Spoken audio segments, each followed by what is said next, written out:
Hey, my name is John, and I'm an alcoholic. It is April 8th.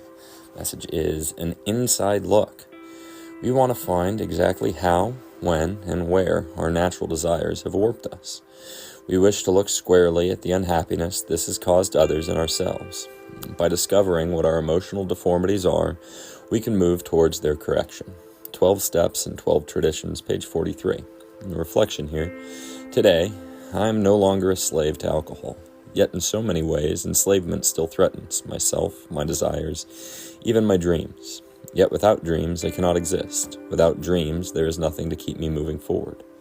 I must look inside myself to free myself. I must call upon God's power to face the person I've feared the most, the true me, the person God created me to be.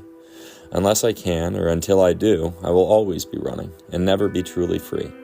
I ask God daily to show me such freedom.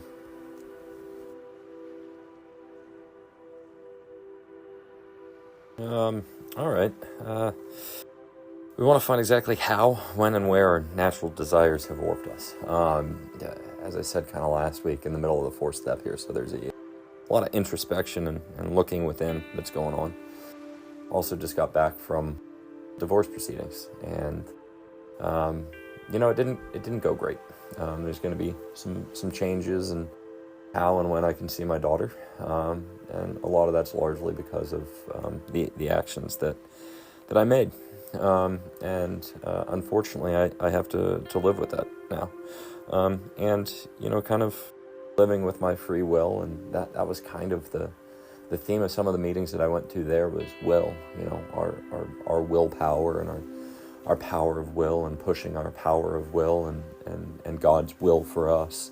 And really kind of that fourth step and what I'm working through right now is, taking a look at what my will got me. The resentments, the anger, the fear, the dissatisfaction that it got me. And understanding that, I need to give it over to God. And let me tell you, giving it over to God isn't necessarily easy. But I went to a meeting this morning, and interestingly enough, a theme of birds came up. And God was something I was always challenged with. I like to say I'm a recovering Catholic. But when I was in my recovery center, I said, find a God. And I chose the migration. It's something that has kept me alive. I love to bird hunt. And, so I chose birds. And to come out of what, was kind of a tough weekend court-wise, but a great weekend with my daughter. It's hard to sometimes understand what God's will is. But, I got that I say to my daughter, whenever we hear ducks or geese quack, that's God talking to us. And I think God walked into my meeting today and smacked me in the face by making everyone around me talk about birds today. So, I'll get the fourth step done. Keep trudging along, as they say. But thanks for listening.